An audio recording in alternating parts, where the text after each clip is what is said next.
There's a moment when a cat stalking victim may be lulled into a sense of calm. The moment right before the pounce. The moment when the mouse pauses as if to listen to a story the cat is about to begin. And that is the moment when a split-second decision in the mouse's basal brainstem dictates its immediate and long-term futures. This moment of truth, at the point of fight or flight of no return, is where we now seem to surreally dwell, where avoiding attacks in the cat eats mouse world is our new norm. What can I, a middle-aged former teacher turned bud tender turned skiing town board member, do to calm the raging waters? It's Storyteller Kitty time, kids, where we'll present social justice stories that have fallen through the cracks. Not sexy enough to be news, but that still matter. We'll have stories of resilience in spite of systemic failures, from cannabis refugees to invisible persons with disabilities to out in the open racism, to just having brain cells left at the end of the day to give a shit about social justice as our last nerves are pushed back down to the brainstem, to basic survival, like the mouse pausing for the cat to begin the tale. So join me, your host, Lisa Kunze, the Libra formerly known as Lively, out of the illegal lounge in Iowa and now legally living high in the high Rockies of Colorado.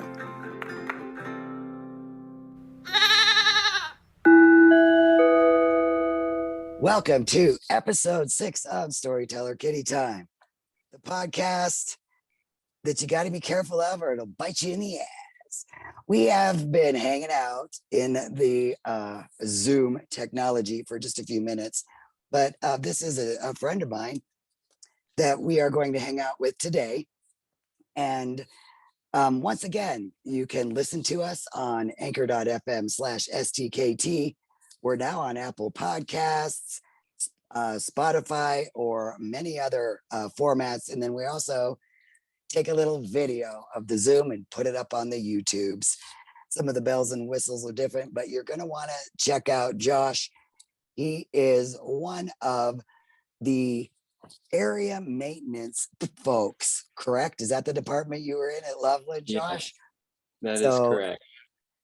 I met so many cool people from all over the place at Loveland, and I miss it dearly. We were just discussing how it's been 1 year since I really was full-time there. I tried it this season, but my last day at Loveland, Josh was making these. And so you can't see them if you're listening. Tough luck. But I think we're going to find out in this interview where he learned how to make these things. So, Mr. Josh, let's hit it. The time is blah, for blah, those blah. of you that can't see what's going on, they're little sand cranes, origami sand cranes. Origami. And yeah, I learned how to make them in Japan. Excellent. So give us a little background, your bio, your life's kind of resume as we get used to this. Sure. I grew up in Japan. I spent most of my life there until I was 18, and then I moved to the United States. I went to Florida because my parents owned some property there, and that's where I went to college, and I built a little bit of a life there. And long story short, I eventually found my way here to Colorado, and this is now where I'll hopefully call home. You got your name tag on, JJ. I know, JJ. Right there. Yeah, Josh Johnson. Look him up. Try it. Yeah, try it. There's a lot of me out there. It's a pretty common name. I should go by Jane Smith for this episode. All right.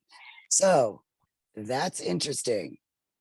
You grew up in Japan until you were 18, because I did not know that at all until we started kind of hanging out in the sports shop a little bit.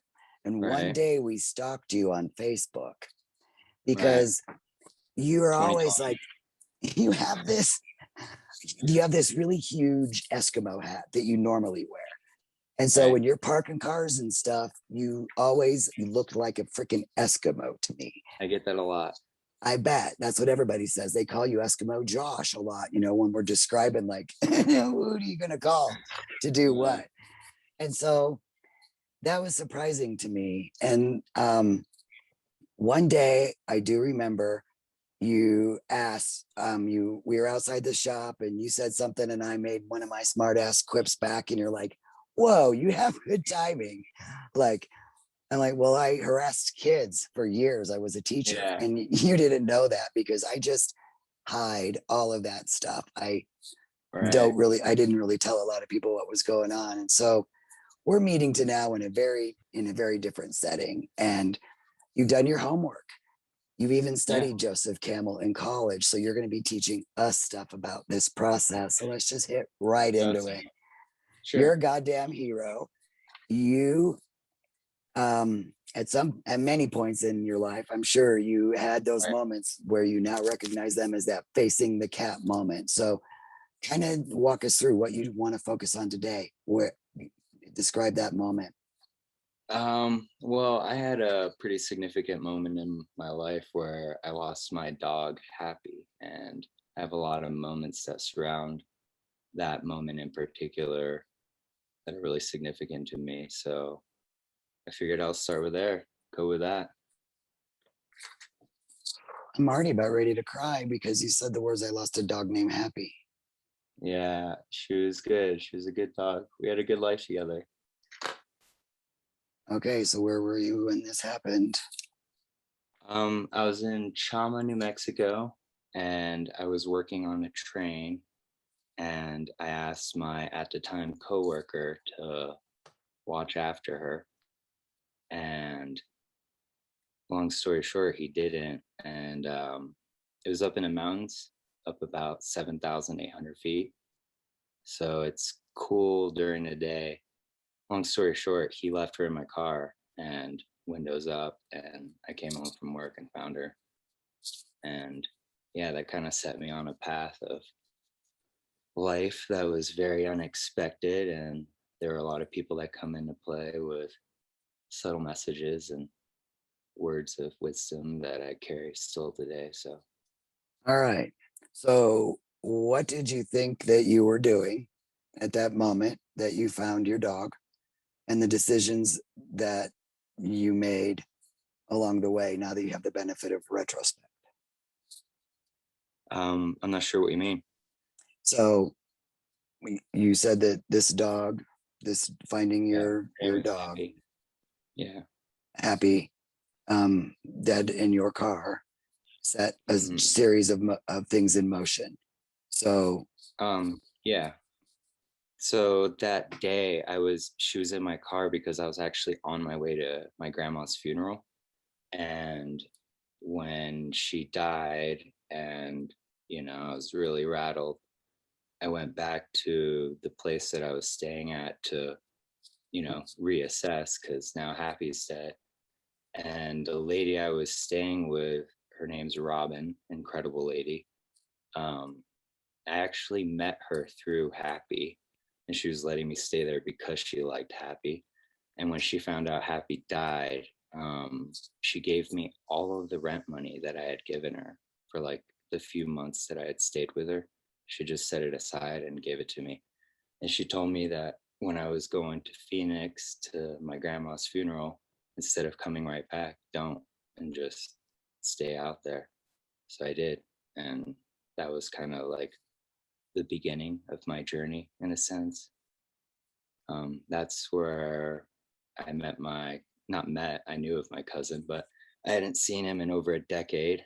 And, hypothetically speaking, if Happy did not die, I would have gone to my grandma's funeral and literally just pieced out like, hey, everyone, nice to see you. Haven't seen you in 10 years. I'm doing great. Bye. And instead, I actually stayed and I hung out with my cousins, got to know them really well.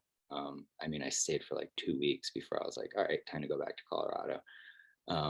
But while I was there, that was when my cousin told me that it's his dream to be a comedian. And the place that I was in, I was just like, what does it mean like to be a comedian and that's your dream. And he was like, well, you got to go to open mics and do this and do that. And I was like, let's go. And he was like, you don't get it. It's really scary. And I was like, no, let's go. Like, let's go. And long story short, that's how I ended up getting into comedy, because the only way I could get him to go on stage was essentially if I went up on stage. And we did that about 5 times together. And that was when I found out it's like, hey, I kind of like this. So, life takes you in weird, twisty turns, and sometimes it doesn't feel good, but you learn things, you meet people, it guides you in a weird way. For sure. So this relationship with your cousin, this happened when Mhm. you were an adult. So about how long ago? Yeah, so I met him a couple of times growing up, but because I was in Japan and he was stateside, it was very rare. Like I literally knew of his existence and he knew of me, but that was about like how far our relationship went. And with Facebook coming into play, it's like an occasional, hey, how are you doing? But nothing too intense. And I met him once when I was in college, but he was 16. So there's kind of an age gap there. And then when I re-met him, I was 28 and he was in his 20s. And the youngest cousin, which when I met 10 years ago, he was 5. And then now meeting him again, he was 15. So I could relate a little bit more to all of my cousins because that age gap kind of had shrunk. So that was nice. So you didn't predict this reconnection with family. I mean, And I didn't predict any of what happened after Happy died for about 2 years. I literally went on a path where every day was random. Um, I literally lived out of my car for about a year of it. And I did that because I met another Robin at my favorite hot springs in Montezuma, New Mexico. Um, just this badass independent chick. I was there at a very small, there's like 3 tiny tubs. And I was there with like 4 of my most alpha male guy friends, including my cousin. And just a bunch of guys, and she showed up by herself as a lady and just like hopped right in and made friends with all of us. And I was like, who is this chick? She's so cool. Long story short, I got to know her, and she was living out of her truck for about 5 years, super independent. I'd never met anyone that had so much money like in my age group. That was just, it was like we'd go to a restaurant, she's like, I'll get the check, like no pressure, stack of cash, here you go, here's a tip. And I was like, who are you? Like, she's like, I work 3 jobs, I don't have any rent, like I have money. And I was just, that's awesome. But that was when I went back to Florida. I met her when I was on a road trip because my friend bought an RV in Colorado Springs and he wanted to drive it back to Florida. So he wanted me to come, and I did. And I was like, we're definitely stopping by these hot springs. And that was when I met her. Long story short, when I went back to Florida, I was like, I need to move to Colorado. And I ripped the front seat out of my Prius and started living out of it and moved up here. That was last year. That was when I met you. When I met you, I was living out of my Prius. just last year, Just last last season year. was your first one. No, last season was the end of it. I found Santa last November. So I've been here about a year and 3 months. Okay. And you found Santa isn't what people are going to think it is. No, I mean, You suddenly started believing. let people think what it is, because if you don't believe in Santa, that's your loss. He's 100% real, and he lives in Idaho Springs. I live in his basement. There you go. You live up in this kind of plateau area, kind of up ish, Uh, that has animals and stuff and gardens, and you yeah, do things. so his name's Bill, and he is the local Santa. That's why I call him Santa. And he has about 40 animals, and I help take care of them, feed, water, clean things. basically a ranch hand, and he lets me stay in his basement. It's kind of a work for rent trade. And they're not normal animals. It's not like chickens and cows. I would think of in Iowa, right? I mean, I'll just go off the list real quick. We have cows, sheep, goats, mules, horses, donkeys, alpacas, llamas, and a few dogs. Whoa, I wouldn't know getting chickens, yeah. And chickens, yeah, I wouldn't know the alpacas versus the llamas. That's I need to learn that. Okay, all right, back. I got pictures. Yeah, do that. We got distracted. So back to your sort of life story. So that's the journey that got you here. And did you face any fallout? And fallout can be good or bad as a result of those decisions, you know? Well, I mean, so like I would say fallout, that's a good one. Yeah, constantly. Yeah, I mean, we live in this, human condition where constantly overwhelmed with doubt, insecurities, fear, a sense of doom that lingers over us. And I do my best to kind of stay in the zone, but a good friend I've been talking a lot about it with, we call it a dance. And that is what it feels like, because some days you're doing good and some days you're not. And yeah, definitely constant fallouts. Right. I'm not sure if that really answered your question the way you want it to. We can go with, it's up to you. This is your story. So that's like kind of coronavirus and, finding yourself here and feeling sort of stable. No, totally. I mean, you bring up coronavirus and we talked about comedy. Last year was, I would say, like my peak and, getting started with comedy and feeling confident about it. Like, all right, I'm going to do this. I enjoy it. I'm going to really do it. And then boom, coronavirus happened. It's like, okay, I didn't see that one coming. Like, I guess I'm not going to be a comedian right now. Let's take a step back and reassess life. And that was when I fully committed to the growing season, which, in terms of a career, that is what I should do. Comedy's fun, but probably won't ever look at it as a career. So, life, it does good for you. You were going to Denver to open mic nights a couple times a week. All at least, weren't you? Yeah. Last year. Yeah. Like I was gonna go with you. It was literally soul crushing when everything happened and I lost all momentum, like all social life ended. I just remembered. This is the Storyteller Kitty notebook, but I actually started it to try to write down some stuff and to get a type 5 to go down with you. I just remembered that. And I had to make it into something different. What does a type 5 mean?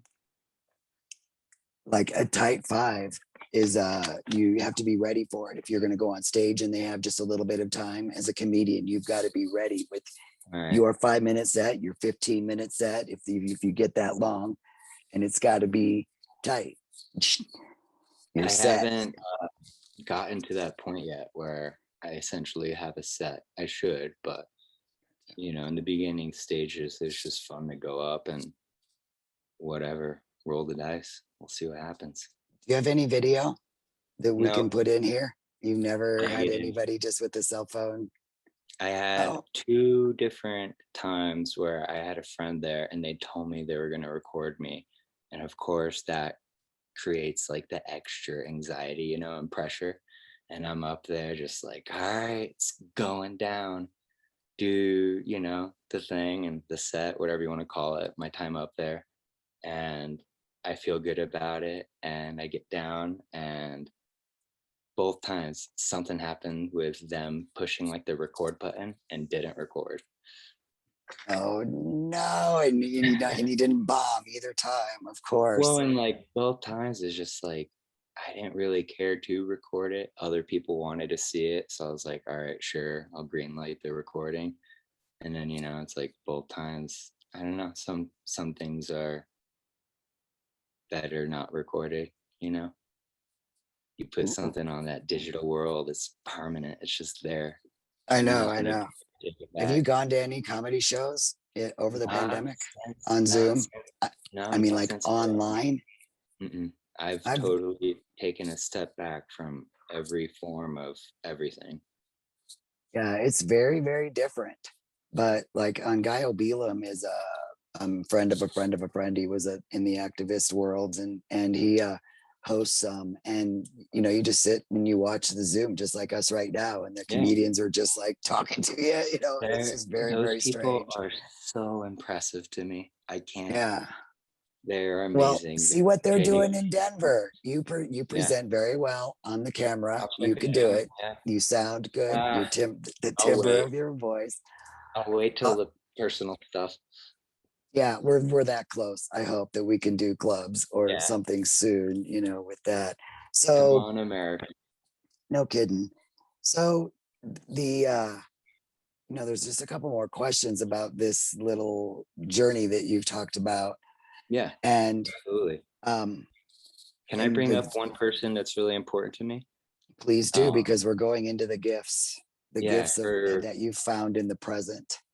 name was Gertie, and I used to live in Pagosa Springs. This is where it all happened, and I commuted to Chama, New Mexico. Um, and this lady named Gertie, just such a kind lady from Germany, just phenomenal person. She came into my restaurant one day. Long story short, it was my first time in like a really small mountain town, and I had gotten a job at one of the best restaurants in town. And I didn't really understand how competitive a work environment could be. So it was about like my first month in working there, and the manager pulled me aside and literally told me that I was the weakest link there, Oh, and that Jesus. if I didn't get my act together, they were gonna fire me. So I was kind of like sulking in the corner, like just being mad at myself, like reassessing life and thinking about what's happening and realizing that like I'm kind of in that environment on my own. I was kind of coming in there and being all happy go lucky and just making friends and talking to people and not taking the work aspect seriously. So in hindsight, that was like a real important lesson to me. But the point of this story is Gertie came in when that happened, and I was just in such a bad mood. And she literally grabbed me by my shoulders and she was like, "What's wrong with you?" And I was like, "Not today, Gertie." Like, she's just always in such a chipper mood. And she was like, not letting me go. And she was like, "No, you need to snap out of it." And I was like, "Seriously, not now." And she, straight up says to me that she was put here by God to remind people like me not to take life for granted. Um, and her story's so intense. I don't need to go into the details of it, but she lost her firstborn son. And that was the story she used to kind of put me in check in that moment. Like, I'm at a restaurant working and serving tables. Like, who gives a shit? Like, this story totally trumps my situation. I'm basically crying. She's like hugging me, like talking into my ears at this point. And she's like, you know, giving me compliments, reminding me of who I am, and just telling me, she's like, don't take life for granted. Happy died like that week. So like that mantra, it was engraved in my head because like I, I was like on repeat. Like it felt like, I probably was in shock. Like those scenes you see in the movies where like people are talking, but they're muted and like the person just kind of coasting through life. Like that's essentially what I was. And, she was like a saving grace, like an angel in the sense of just dropping that bomb of a message on me to not take life for granted. So, Just Gertie, we all need Gerties And it's the time and the place, you know, it's that when that happens, that's beautiful. And so I mean, what lessons did you take from them? Yeah, and that's like, we've got like 3 or 4 minutes left. Okay. And Sure. so the last question is those life lessons that you can generalize out to others. And was there anything about living in Japan for 18 years that has taught you anything? Because that seems to have been pretty important as well, but you know. I mean, yeah, I would say growing up in Japan was the foundation for who I am. I kind of have a dual perspective on life in terms of culture, language. If you think about who we are, the real derivative of it comes from the language we speak, how we speak. That's essentially how we see the world. So I'm fortunate enough to be able to see the world through 2 different languages, 2 different completely opposite cultures. But to answer the first question, I would say I learned to just show up. There were so many moments after Happy died where I felt I wasn't there, like my body was there, but I didn't have the energy. And it was really weird to be able to react. I'll tell a quick story. The day I went to my grandma's funeral, I went home to my cousin's house and they were all in a swimming pool. And I was just sitting in the corner sulking. And my aunt, of all people, like crawled up to me in the pool and she's like, "Josh, do you eat edibles?" And I felt uncomfortable with that just because she's my aunt and like I don't have that kind of relationship with my parents. But I was just like, yeah, sure. Yeah, I will take an edible. And I'm sure that kind of helped me get into a different zone. But it was in that moment that I realized, kind of saw my life going in 2 paths where I could be this person that sits out, or I could be the person that just gets in the pool and interacts with my cousins, learn about them, learn about, just be there. And I jumped in the pool, I interacted. It felt weird, to laugh, to be present when like I didn't like it felt like I was on autopilot in a way, but I learned I could do it.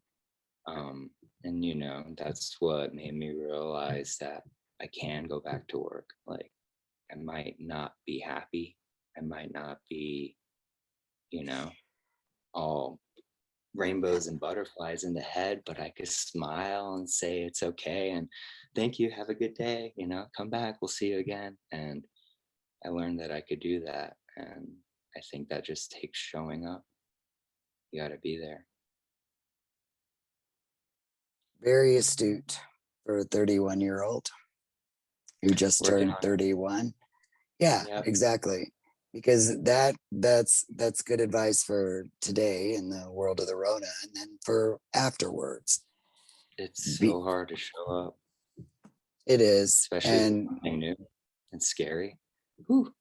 And for some reason you do that, and you spread joy. I mean, I remember the day that all the other area maintenance guys were in the shop, and we were just bored, and I'm like, "Hey, get Josh here. Tell him we need ice melt." And then boom, they're all like playing with it. They're like, and then here you come, ready to help, smile on your face. We didn't need fucking ice melt. We just want to see you. So that's great. Yeah, I still remember that day. Yeah, I really miss that family feel and that, getting back. I'm glad you young kids have been there and people are vaccinated and all that stuff. So I'm going to, let you kind of get the final word here and before we break, and then we'll gather with the crew and talk a little more. Awesome. I guess just thank you.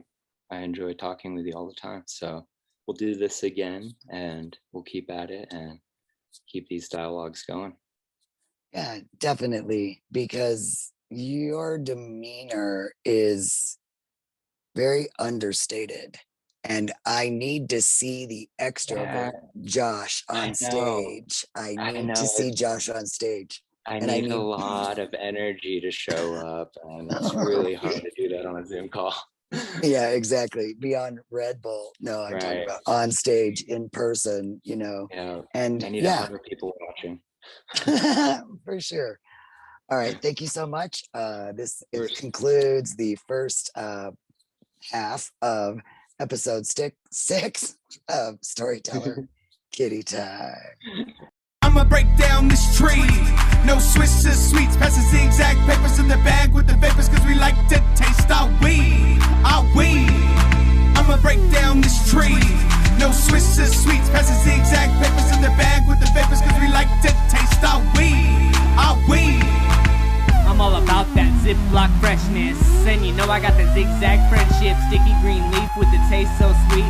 Miss Mary Jane, she's always on the scene. This flight never lands, just keep climbing higher. Only way down is to run out of fire. Elevation's key, no gravity. If you're having issues with it, come kick it with me. Chronic coughing before the bag's open. The only medication that will induce choking. What you smoking? I hope it's 5-star. Always roll right, but pass to the left side. Not just once, girl, hit that shit twice. Never overpriced to feel overnight. That's just my advice from the wake and bake session till the overnight. I'ma break down this tree. No Swisses, sweets, pass the zigzag papers in the bag with the vapors, cause we like to taste our weed. Our weed. I'ma break down this tree. No Swisses, sweets, pass the zigzag papers in the bag with the vapors, cause we like to taste our weed. Our weed. Chilling in class, it's kinda boring. Sexy girls with ass, there's no ignoring. Kush cloud dreams, I should be smoking. Hit a school bell rings, been the beat choking. Cutie up in my ride, and we get the engine roaring, roaring. Light up this J, and we stay blowing, blowing. School's out, she wanna hit the vaporizer. Baby love the G-synth, it tenderizer. This is our summertime, best believe we shine. Sipping on champagne shrimp all the time. Rocks on my wrist so you see my grind. Her pennies dropping, so it's about that time. And when we done, she want an autograph CD, cause she say she'd love to hear me. I'ma break down this tree. No Swisses, sweets, pass the zigzag papers in the bag with the vapors, cause we like to taste our weed. Our weed. I'ma break down this tree. No Swisses, sweets, pass the zigzag papers in the bag with the vapors, cause we like to taste our weed. Our weed. Fuck a Swisher, I'm trying to taste my weed. No Vega, don't like a green leaf. The backwood might bust your chest, but I'll tell you one thing, Cali grows the best. It don't matter if it's green or it's purple. Keep the weed moving, moving left in the circle. Don't matter if it's green or it's purple. Keep the weed moving left in the circle. I like the taste of purple. I pass that shit in circles. I do what I does on the daily. Please don't you look at me crazy. Yeah, I was born in the 80s. Yeah, but you know I grown with trees. I was knowing about the shit when I left Believe. Gargeezy hit me with a sash, please believe. I'ma hit him right back, we gon' match 18. You know what I'm about, getting racks, baby. And I've been winning, never considered it sinning. It's herb, you better smoke that shit. If you don't smoke, then you better roll that shit. I'ma break down this tree. Yeah, if you don't smoke, then you better roll that shit. Cause we like to taste our weed. Our weed. It don't matter, green or purple. I'm finna roll that shit till my knees don't work. I'm talking 12-foot J's on the mash ride. I'm talking 12-foot J's on the mash ride, mash ride. I'ma break down this tree. No Swisses, sweets, pass the zigzag papers in the bag with the vapors, cause we like to taste our weed. Our weed. I'ma break down this tree. No Swisses, sweets, pass the zigzag papers in the bag with the vapors, cause we like to taste our weed. Our weed. I'ma break down this tree. No Swisses, sweets, pass the zigzag papers in the bag with the vapors, cause we like to taste our weed. Our weed.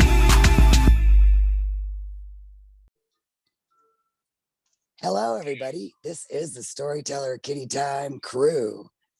We have Adam and Rob with us, and we're going to now process Joshua's story. Josh. Yeah.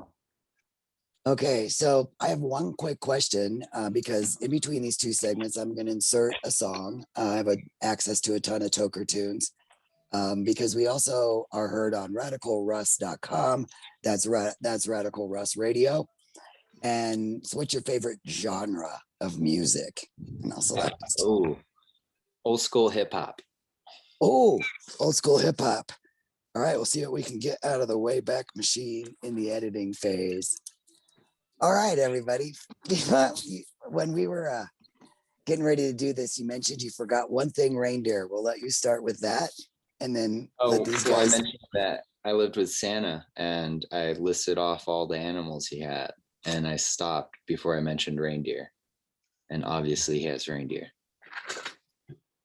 Are reindeer like horses with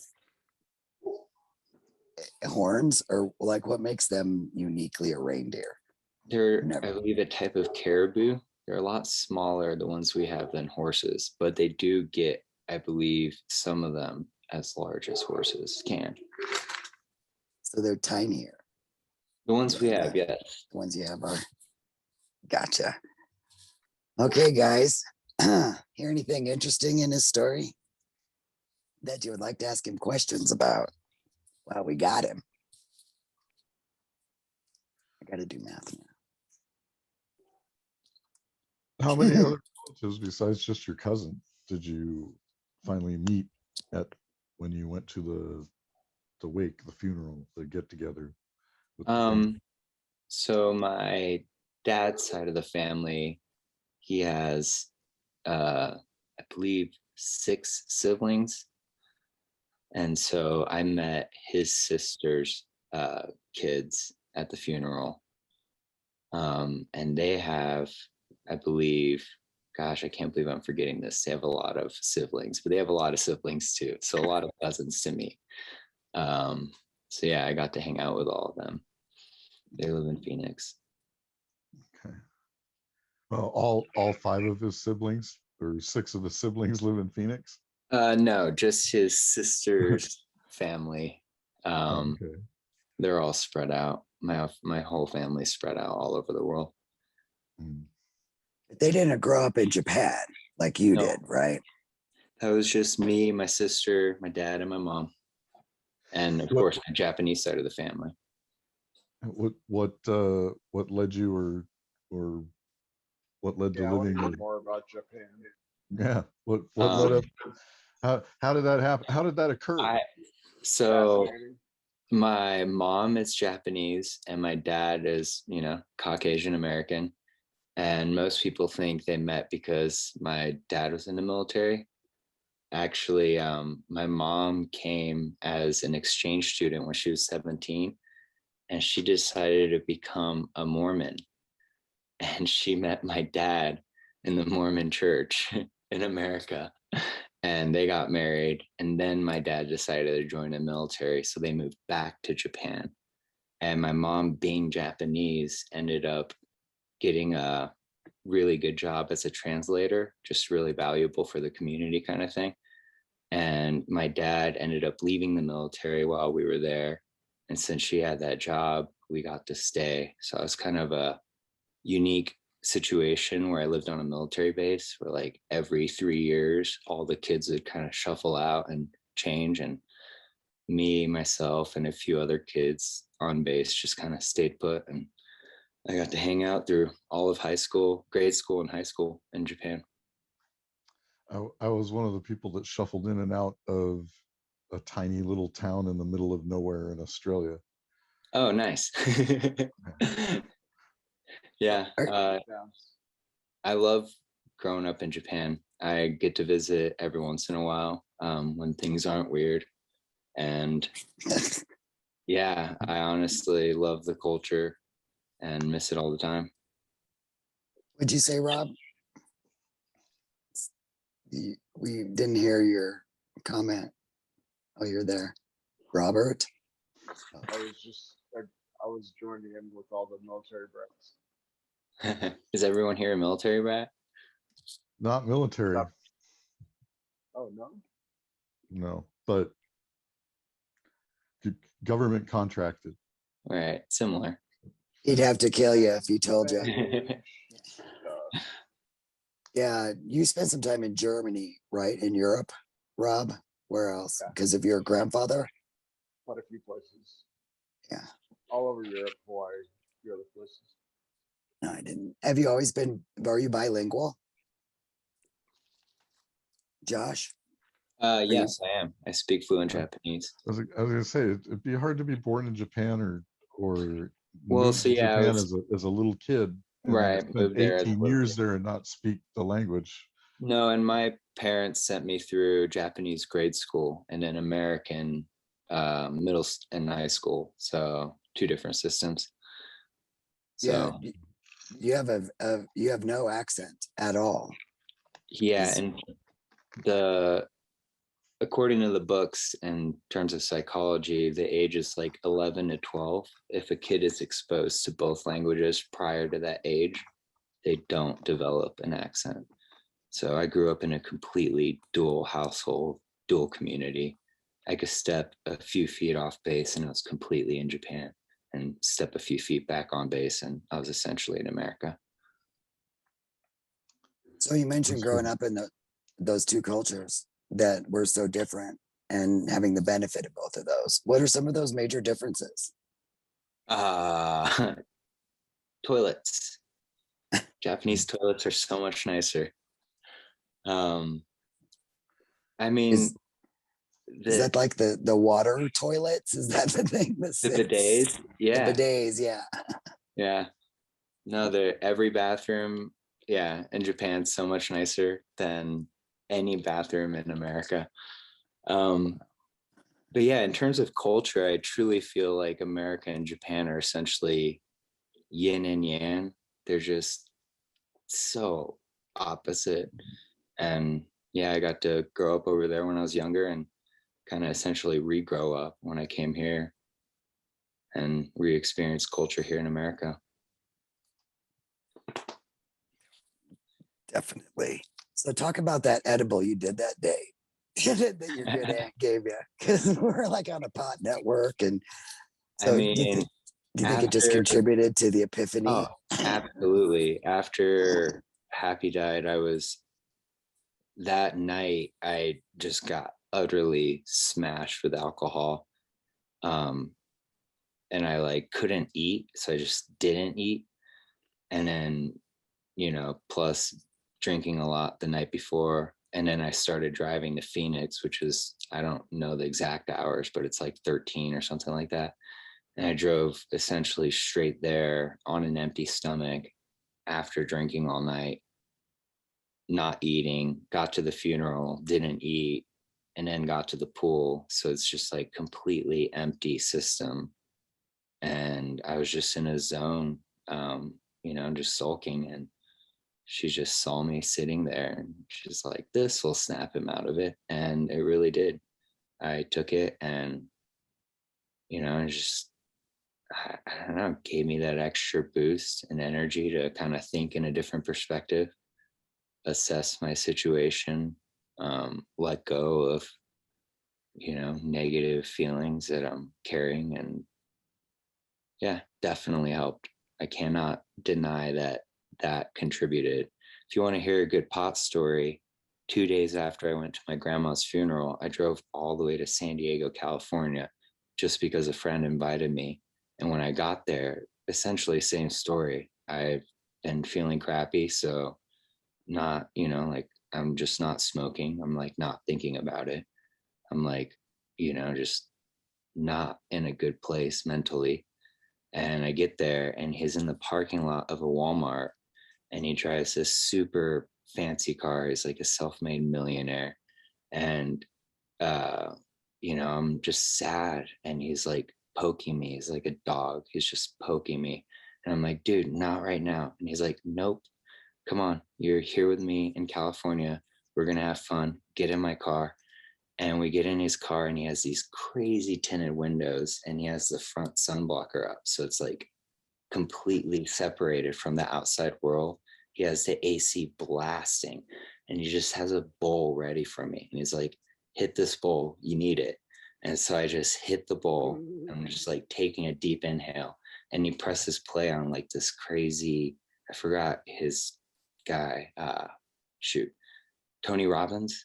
Some Tony Robbins guy voice, is on the audio in his car and he like puts my seat back and he's like, close your eyes. And we just go through this like super intense meditative process, I would call it, where I'm listening to another guy speak about life and how I should deal with it, I guess. And I just hit this bowl and process it really intensely. And I essentially got out of that car and was able to like have a good time with my friend. We like rented those electric scooters and like ripped through San Diego. It was amazing. Swam in the ocean. Such a good time. It's the healing power of Mary Jane. I We've believe all- it. 100%. Yeah. Yeah, your JJBigKitty is your Instagram. Isn't that what it is? You want to shout that out for people? Because you have some Sure. cute pictures of animals and Yeah. and a garden that is quite beautiful. A lot of gardening stuff. The name JJBigKitty, I want to give a shout out to a young guy I worked with last year. His name's Andrew. And in terms of like, as a teacher, you might enjoy this. It's kind of scary. He spent all of his essentially developmental phases of a teenage years basically smashed on psychedelics. I'm talking like acid, mushrooms, anything you could think of, DMT, all the drugs. So he's just like this in tune to like the present. Like, I don't know how to describe him. He's like, he really understands certain things, but then at times he could also sound super space cadet. I hadn't told anyone besides essentially you and like Abby last year that I was interested in comedy. And before I had even told him, I came into work one day and he was just like, JJBigKitty. And he went on a rampage about how I would be great at comedy and how I'm so positive, blah, blah, blah. And so I told him, I was like, dude, I actually do comedy. Like, that's awesome. And he was like, you should go by JJBigKitty. And just ever since then, he called me JJBigKitty. So I was like, in some weird respect to this kid, I'll go by that. In Excellent. lieu of flaky friends not recording your shows, you can do the audio recording on your phone and take it up on stage when they announce you, and then just set it on the stool or whatever, or leave it in your pocket.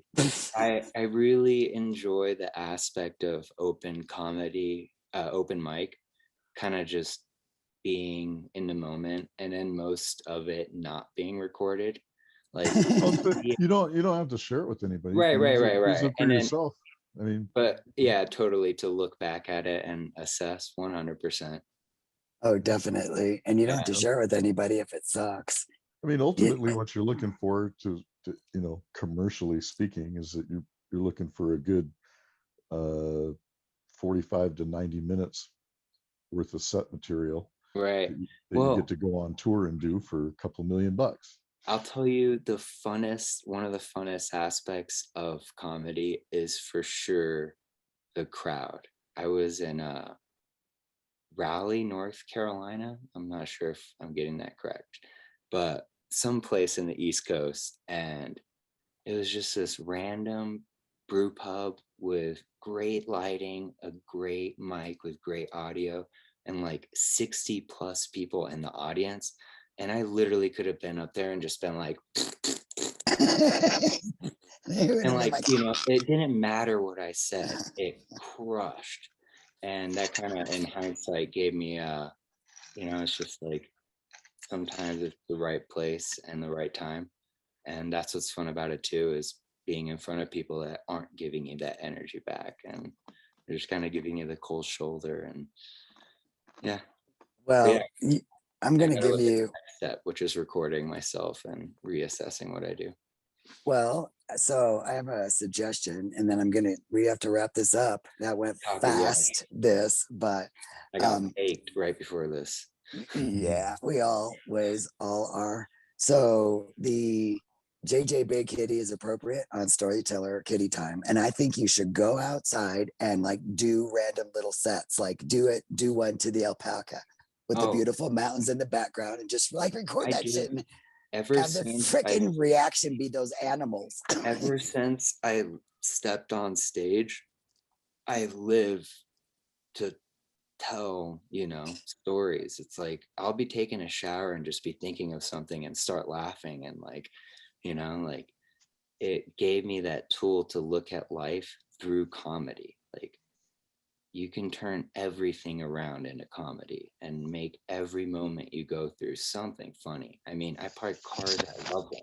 I interact with 600 random people a day.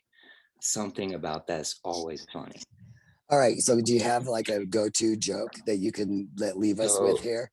I mean, like I said, right now, I'm pretty much just free flow. I like to just talk about things. I definitely talk like to guys about guy things a lot. Like a few time go-to thing I've said to is like telling guys not to stare at beautiful ladies. Like they always know we're looking. And just kind of going into things like that and kind of shitting on other guys' game and talking about things like that. Yeah, keep it pretty random. That's your go-to. Got it. All right. Thank you for putting on the Eskimo hat. If you're listening on any of your devices, you got to head over to YouTube and check it out. All right, guys. Any parting words here before we say thank you and goodbye? How long has it been since Happy died, and are you ready to entertain the idea of a new pet yet? Yeah, 100%. I finally do feel I'm there. I'm at 3.5 years since she died, and I'm fortunate enough to live in a situation where I interact with a lot of animals, so I kind of have that. Which, I don't feel, I would say, the need yet, but I definitely feel open to the idea for sure. Looking around, keeping my heart open. If a good one comes around, I'll adopt. and babysitting quite a few in the meantime. I mean, every day we just had a horse die, and I was literally crushed, and Santa's just a gangster about life, Seems like it doesn't affect him at all. He's just cheery and smiley as ever. So life, we're all gonna die one day. Yeah, and on that note, thank you very much for hanging out with us for episode 6. Thank you, everyone that joined in and listened. Appreciate it. Hopefully we get another chance to chit chat. Yeah, call, leave us a message. You know how to get a hold of us. Check out the descriptions in your device. It is the first week of March 2021, and we did it. Thanks again. Thank you. That's all I needed to say. That's all we needed to say. Here we go.